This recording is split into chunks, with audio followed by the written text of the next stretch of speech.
Welcome back to another episode of Light Beer, Dark Money. I'm Sean Noble. I'm Chris Clements. We have the great Darcy Olsen with us. Amazing Darcy Olsen. Yeah. Thank you. Good morning. How are you? It's so good to be here. You know, I think the last time I saw you is when you were on this show, unfortunately. That is very... It might be like a year ago, or whenever it was. It's been a long time. We've been busy. Yeah, you're busy. I got a lot of children. Yeah. My house is very loud. Yes, you do. You know, so... You are doing the Lord's work in so many ways. Just coming here feels like I'm at the spa. This is not the spa. Yeah, definitely not. This might be the washer. Right. But not the spa. But you have been busy. Last time I saw you, we were on an airplane. I think were we going to DC from DC to DC? I think we were both flying going to to DC for some to have a lot of fun. Well, I don't know what you were doing. We were going for a high rocks race. So. Yeah, you were going for a high rocks race, and I was going to do some important meetings. But the most important of all was, I'm very lucky. I still have my father and my mother, and they drove in from Pennsylvania, and they stayed for 2 nights with me, and we went all over the city together. And they were so happy, and I'm so grateful for those memories. So that's what was taking me out there. That's great. Yeah, that's great. That's awesome. Well, this is great to have you because it's been kind of a heavy couple weeks. And so being around long-standing friends and understanding, what your friendships mean to you and family means to you, I think has been an important takeaway over the last couple weeks. Yeah. I mean, I would love this show to really bring the light. Yeah. Because we all need it. And I was reminded of that the other night. As you know, I fostered 10 children and I adopted 4. 10 children, ladies and gentlemen. By myself. By herself. So anybody out there, my standards are pretty high. Gentlemen. I am not giving up. Gentlemen. Yeah, correct. Yeah. If you don't open the door, it's a no-go. Pay for dinner. Yeah. I mean, I saw that clip about Charlie the other day. Pay for dinner. Yes. Oh, how about that? And the guy is saying, well, but it's not a good financial decision because I don't even know if I like her yet. If a woman is giving you her time, pay for dinner. Open the door. Show some courtesy and show some interest. Pick her up. Yeah. Yes. Yeah. You don't meet at the dinner spot. Oh, I can. Yes, we can go into that. So yes, no, we don't need to go. Let's just tell your viewers. I am. I have not given hope on finding the most amazing man for my family. We are a party of 5. Yeah. There's no baggage because all of these children are adopted. I've done all the hard work, really, honestly. That's and true. I just really could use someone to come in and occasionally cook dinner or, I don't know, tell my son to listen to his mom. I would love that. We could volunteer for that every once in a while. Anyone can come in and do that. Just come over anytime and just listen to your mom. You know, your mom is right. Certainly, I've got to do that with my boy at least once a day. So this light that I found though, so it's been so sad, right? This has just been a really sad time for our country. And I went to my daughter, she got a solo, and I was so proud of her because she's come from a lot of difficulty. And it was just a school, a public middle school, and just old school. And these kids were up there in a chorus, and they were singing these songs that we sing in chorus, like the Star Spangled Banner, and their beautiful little voices lifted, and all of these moms and dads in a mixed audience. And you have to know that, right, probably half are conservative and half are liberal, but we were all there. And it was so joyful, and it was like the best of who we are, these beautiful uplifted voices. Every child, no matter how well they sang or how many times they went off key, the parents were taking pictures and we were praising them, and we were raising the next generation, and it was just full of light. And I thought, that's that right there, that's who we are. Yeah. Yeah, such a great point.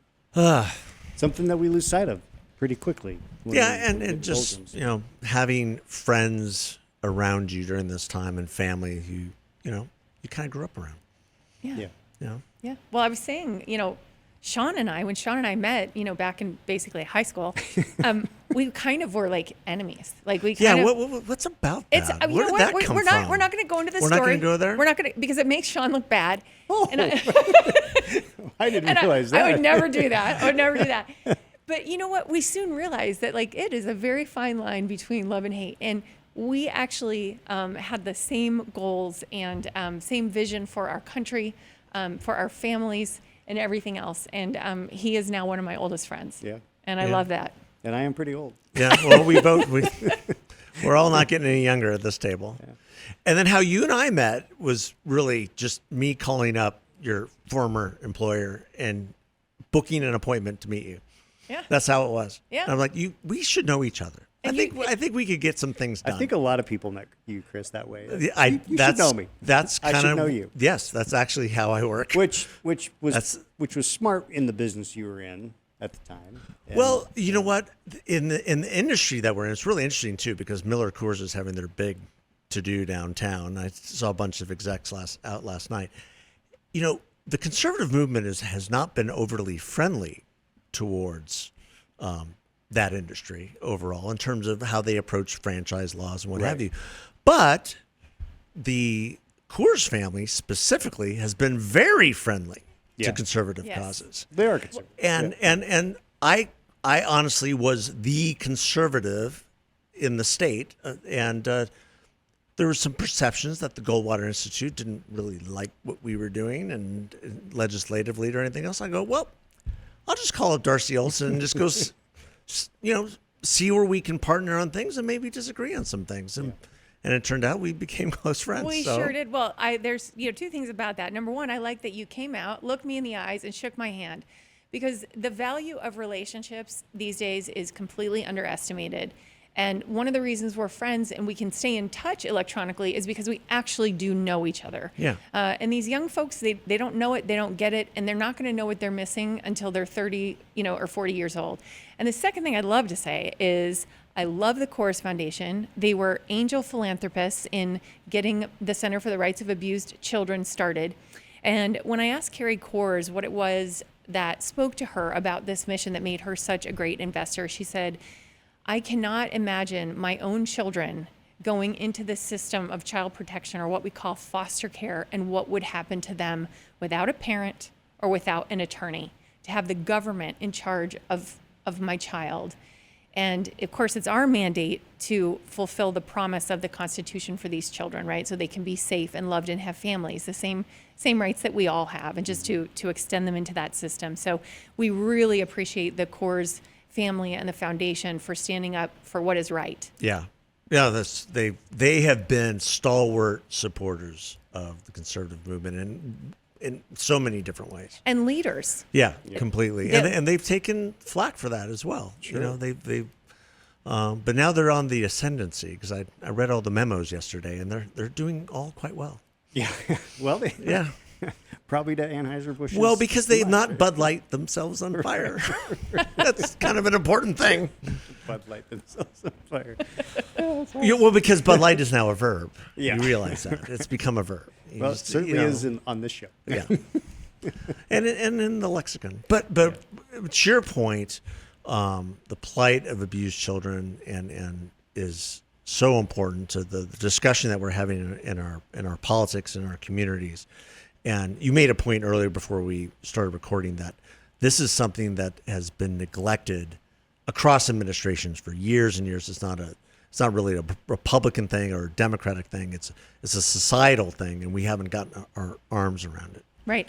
It's truly, Chris and Sean, it's a hidden epidemic.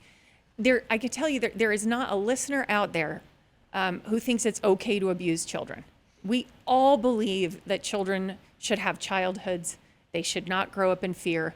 They deserve to be safe and loved. We all agree on these things, but no one knows really what to do about it. And for most people, it feels like this unfixable problem. Like these children who are being abused must be hidden away in closets somewhere. And so if we could just reach in there and pull them out to safety, we would, but we don't know how. Yeah. And the good news that I'm here to share is we do know where these children are, and we do know how to help them. And in my organization, we're a 360 organization. We do all of the things. We change the laws. We go in court for these kids. We get their constitutional rights. We set precedent.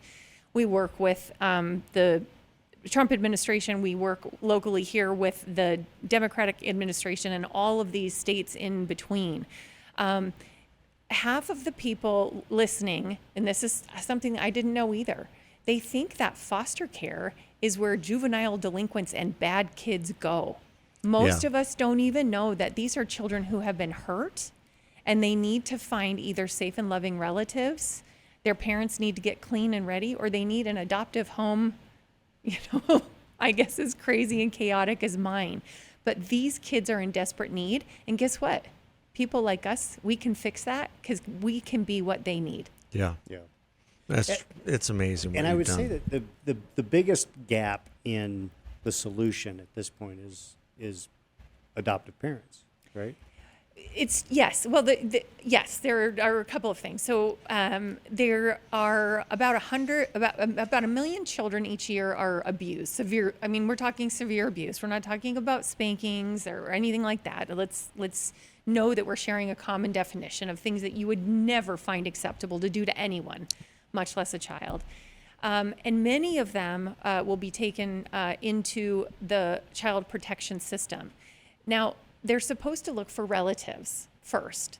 And we've passed many reforms to make sure that they do that, that they do it quickly and they do it well. But often there are no relatives to take the kids in. Yeah. And that's where what Sean is saying, that's the rub. And so for every 2 children entering the system, right now there's only 1 family to take them in.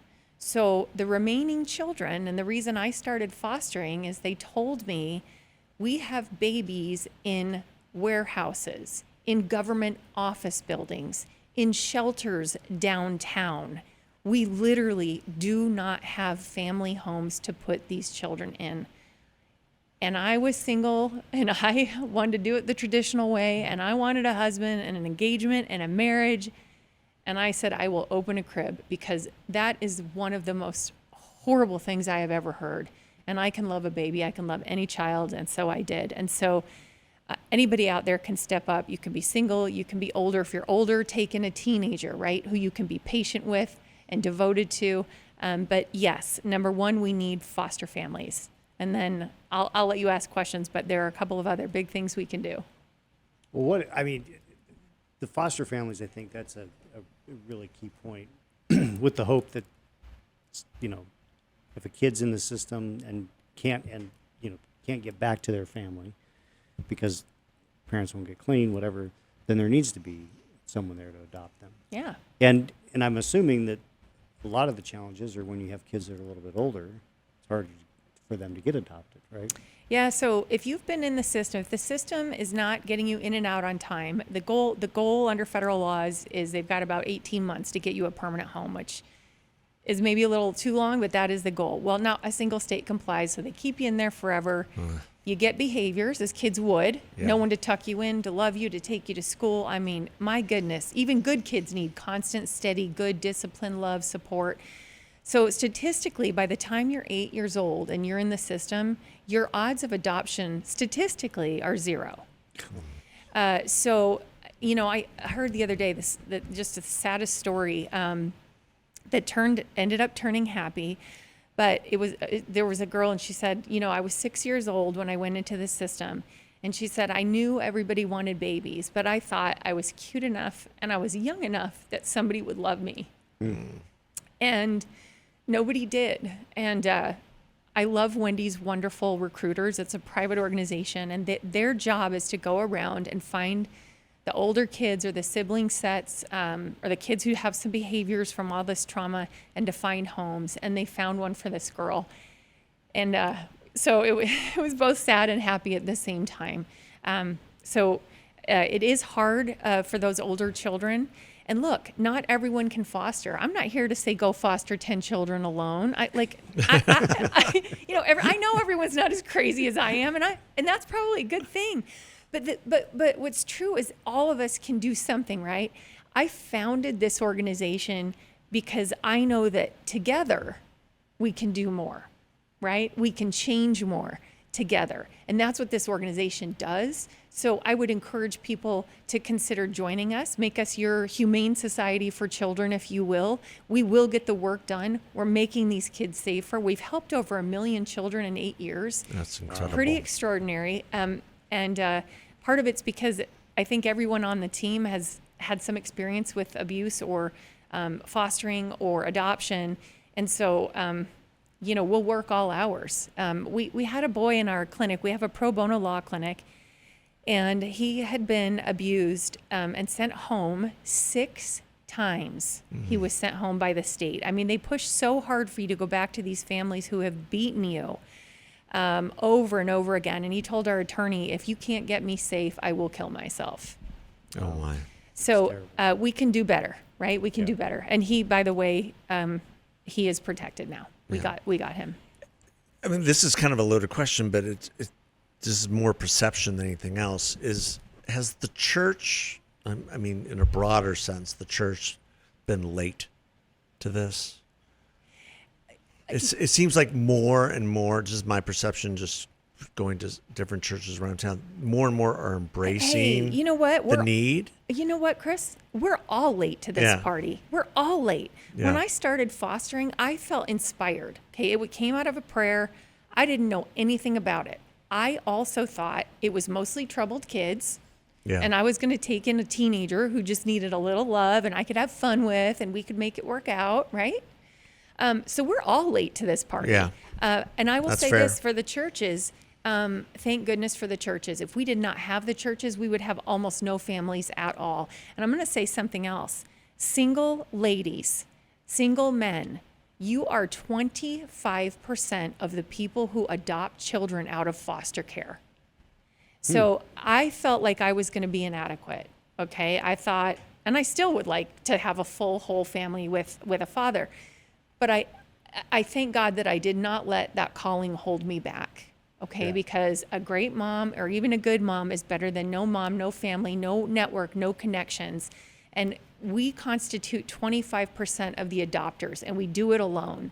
So for all you out there who are, with your 2 kids, and it's so hard with your 2 couple, 2 parents and 2 kids, maybe you ought to think about how hard that really is. And do you have room in your heart for someone who might need your home?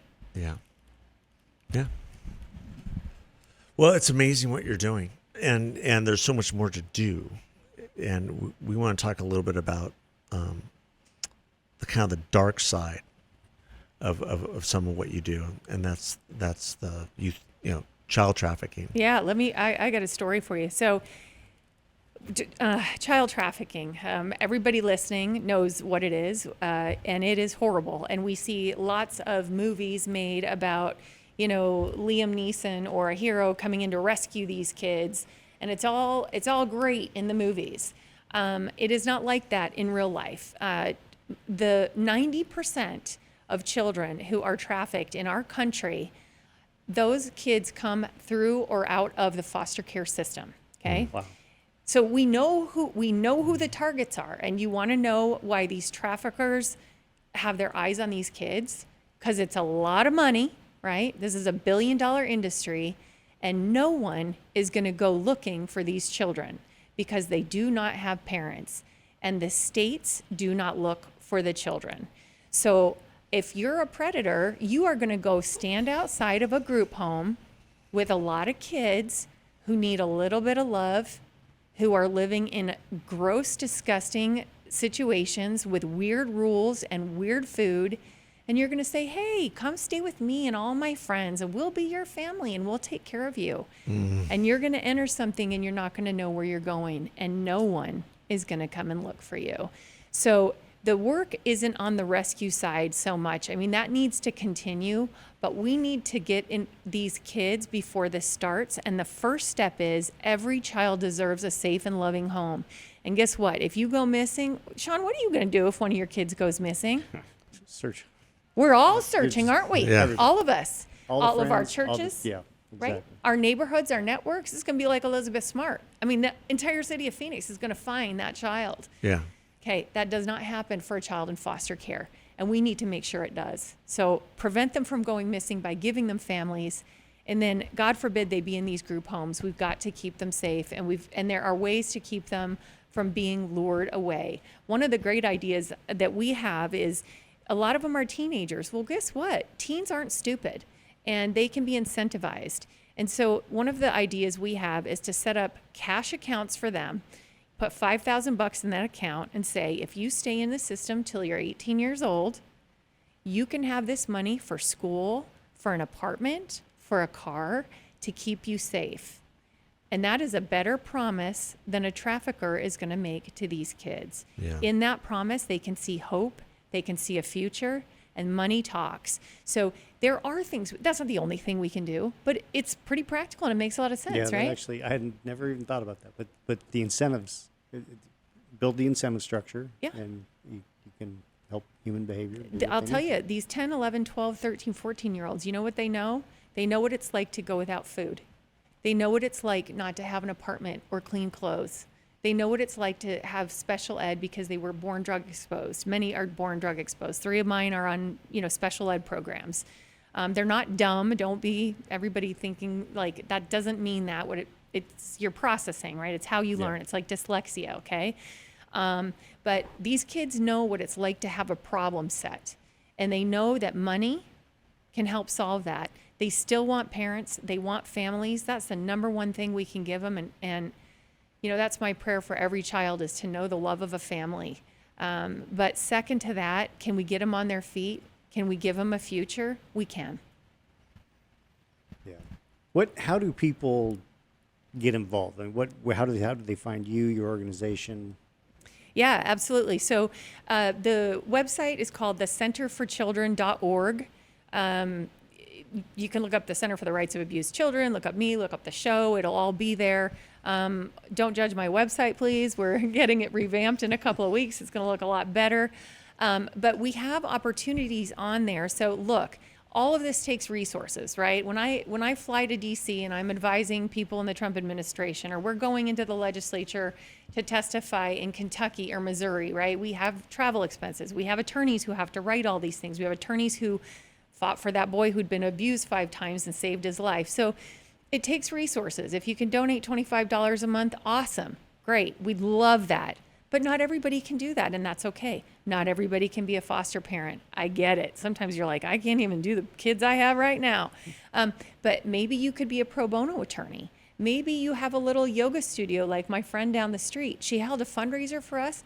$25,000 came in. Wow. A couple people wrote some big checks. They just hadn't known where to send them. Now they do know. So you can use your skills. You can use your marketing skills. I mean, this is like, it can be Tupperware parties. Bring your girlfriends together. Tell them what's going on. Everybody make a little donation. Ask us what you can do at your state capitol. We will guide you. We have packages of laws that can literally be rolled off the shelf and given to your favorite senator, congressman, local or federal. So we like to think of the Center for the Rights of Abused Children as a one-stop shop. So if you want to help abused children, you come to us and we will put you to work. We will find something that fits you. Yeah, that's awesome. tremendous.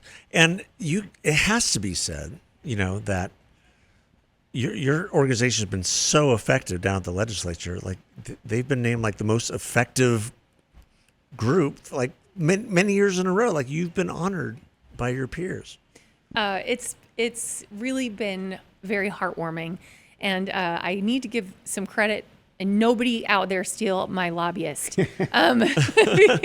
because she gives us a really good deal because she loves these children. But Megan Dellartino is the best lobbyist in the state, and she has gotten every package through. Nearly everything has been unanimous. It's all been bipartisan.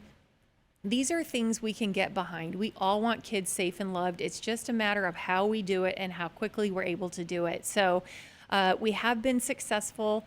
We've had, there are some critics, and we hear you. I'm going to take the flip side. So there's two things.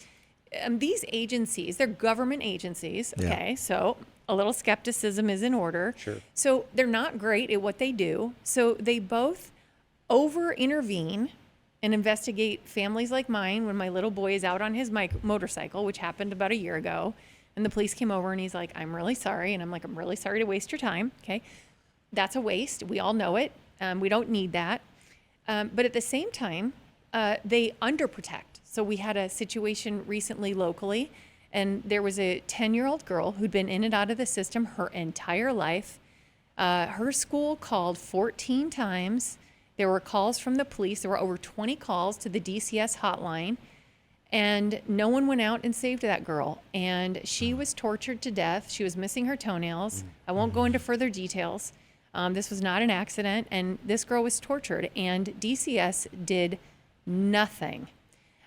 So what we're saying in situations like this, and you will see a big bill at the Capitol here, and then we'll roll it out across the states, is we're taking away the discretion from these agencies. Okay? If you get... we have all these people who are mandated reporters. We make them make the phone calls, and then we do nothing. No more. Now it's going to be 2 phone calls come in. It's a mandatory investigation, and we want body cams on those social workers. Body cams that protect the rights of innocent parents. Body cams that catch these monsters and criminals on tape. And body cams that protect those social workers who are 22 years old and going into some really dangerous situations. Yeah. Police use them. We can use them. We should use them. It gets us away from he said, she said. And when DCS says we went out and investigated and saw nothing, it's their word. And that's all we've got. And I'm sorry, but that's not good enough. We had a story the other day of a kid. This was about 5 years ago. And when they finally found him dead, the hotel room that he was in was covered from floor to ceiling with blood stains. And they were old and they were new. They were fresh and old. And the reports were from DCS, we saw nothing. And so all we could think is, did you even, there's no possible way you went inside or you would have seen, because this has been going on for a long time. So you know what? Wear body cams and show us. Show us that you're doing the work. Keep your workers safe. Keep parents' rights protected and keep these kids alive. Yeah. Such a great idea. Yeah, I'm sure. I mean, some of the stories you can tell are just heartbreaking, and if anything, what it emphasizes is that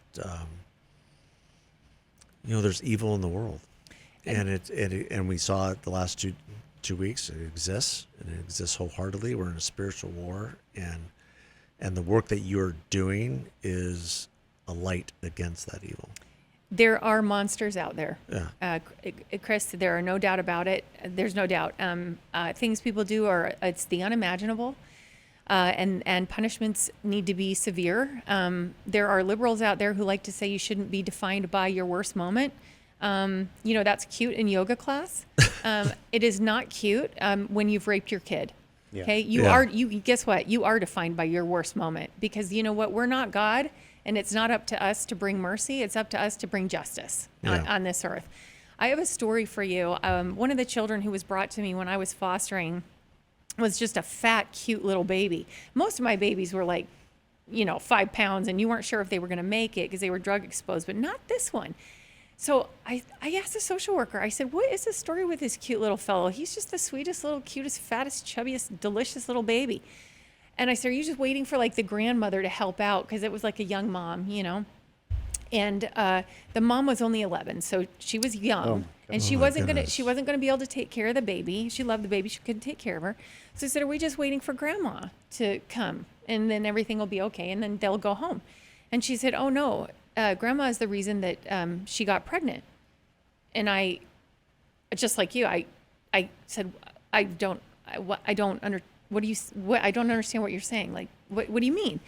And she said, yes, the grandmother sold her body to someone who was 30 years old so that she could get drugs to support her drug habit.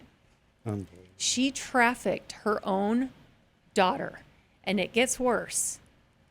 So they imprisoned the man, but because the trafficker was a quote unquote, I can't believe I have to use this term for this monster, was a mother, they gave her a parenting class and they sent the 11-year-old home.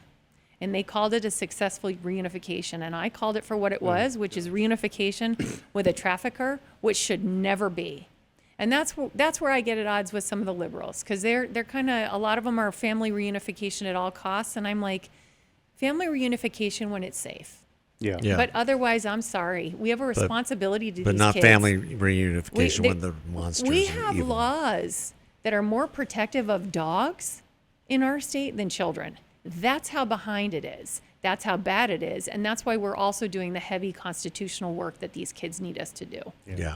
Um, Yeah, one of those laws that you passed that was really instrumental was like just mandating that these foster kids, when they have to go to court, have representation. Oh my goodness. I mean, yes. what? And the reason I bring that up is because it's so painfully obvious that they should, and yet there was like a debate on this. Yeah.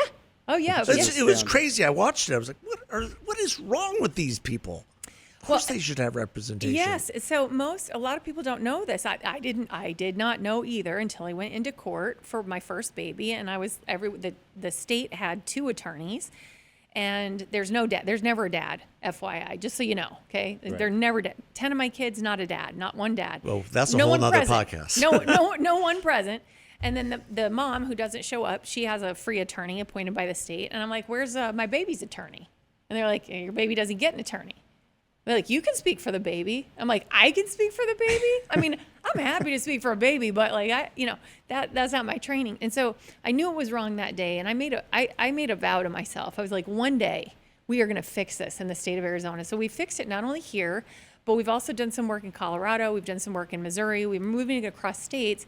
And credit to the Trump administration. The first Trump administration did something wonderful, which is that they repurposed a spigot of federal funds that was not being used well, and they opened it up and said, this money can be used to help fund attorneys for children and parents who are caught up in this system, right? Because sometimes you've got innocent parents too who don't, right?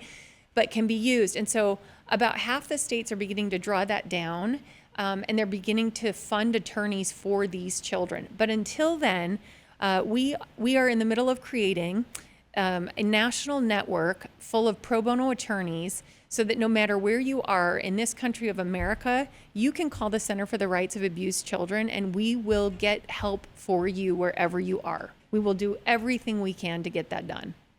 That's awesome. That is tremendous. Yeah. That is great. Thank you. The fact that there was any argument about this was just the most bizarre thing. And so, I mean, much more work to do, obviously. Yeah, I mean, And it's we have some history buffs in this audience, I bet. yeah, Because you guys we're all geeks. Let's just put There's it a out lot there. of policy Okay. dorks. So I just read A Year of Living Constitutionally. It was written by a liberal. I still really enjoyed it, even though I'm personally conservative. And, we went through the history of the expansion of the basic rights because, of course, the country was founded. You were a wealthy white landowner, and women didn't have the franchise, and there were a lot of other rights that weren't there yet. So we extended the franchise to women. But at the time, there was coverture, which came from England. And so, like, if Sean and I had been married, Sean would have loved this. He would have owned me. If I made money, he would have owned my money. If I wanted to sign a contract, he would have had to say yes or no. He would have had all the power, and he would make those decisions for me. And that's not the way it is anymore with women. Like, we're kind of past that. But with children, some of that ownership continues. Some of it's really important, right? But when you abuse that authority, right? So say you were abusing your wife, you begin to lose that authority, that natural born authority. And then the child's right to live and not be beaten or hurt or raped takes priority over your privilege of parenting, right? Because parenting is a privilege. I think it's a privilege from God, but it is a privilege. And with it comes responsibility. And if you're not going to meet those responsibilities, then we need to find someone who will. Yeah. Great point. Excellent. Well, Darcy, thank you for taking the time. We appreciate you always. Sean, I'm and on here to continue. find a husband. So this is not a selfless act. No, this has been so much If fun. you're listening, then make sure you watch the video. Yeah. But if you want to apply, if they're applicants, they have to go. You two have to vet them for me. Oh, okay. Oh, well, So you get through these two before you get my number. That's all I'm going to say. that's hilarious. Well, thank you for your friendship. Actually, Darcy was there when Campbell was born. She brought the brood, Yeah. Yeah. which I always remember, and that was a great part of our friendship because that was something you didn't have to do, but you came anyway, which was Hey, fantastic. babies matter. Yeah, and so where can people find you? The centerforchildren.org is our website. We've got a bunch of handles, but just look up the centerforchildren.org. Yeah, and you have a children's law clinic there and all these different resources. So Yep. please look that up. If you know of children who are in crisis, you guys can be a Yep. great resource. Yep, reach out. Someone will get back to you. We somehow manage to get back to people almost always within 48 hours. So we will do our best. It's Yeah. fantastic. Well, we're honored to know you, honored to be your friend, and thanks so much for all you're doing. Okay, thanks for bringing it for the children today. Of course. God bless. Okay.